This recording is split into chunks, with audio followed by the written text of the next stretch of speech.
This is my final project for Guidance and Counseling of the Gifted by Chuck Bullock. Top 4 changes in thinking that I came to during this course. Number 1, one article stated that gifted students can be overwhelmed by the number of things they can do in life. The main reason that this was such an eye-opener to me was because I was labeled gifted and didn't show any of these types of characteristics. School just seemed to come very easy to me. This was a big eye-opener because I just figured a gifted student may get bored in school but never feel overwhelmed. So this was a very informative article that I read.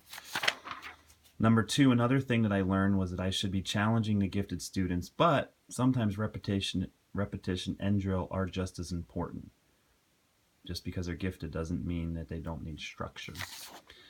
Number 3, the gifted program does not have all the answers to the child's needs.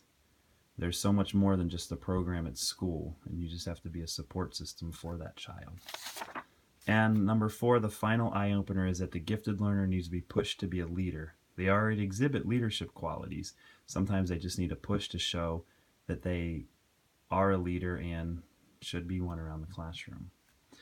The second part of this is, I just titled it, I'm a gifted teacher, question mark, question mark, question mark, is these are the things that I should be doing in my classroom as far as helping with the guidance and counseling of the gifted student. So 5 changes I'll make to help students in my classroom. Number 1, empowerment, empowerment, empowerment. Let them know that they are intellectually smart and that this is an advantage, and show them that they should be getting the most out of their education and be proud of their giftedness.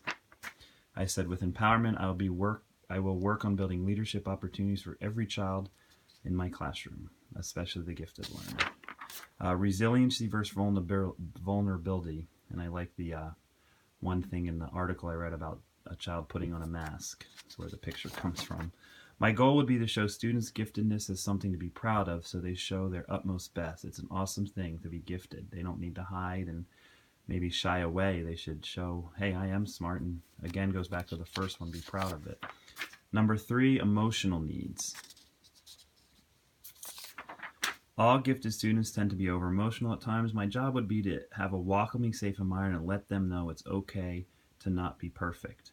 Again, this also goes back to the empowerment as number 1, but I think sometimes the gifted kid, just because something's not perfect, they may get upset, and they need to know that I just want their best, and that's not perfection.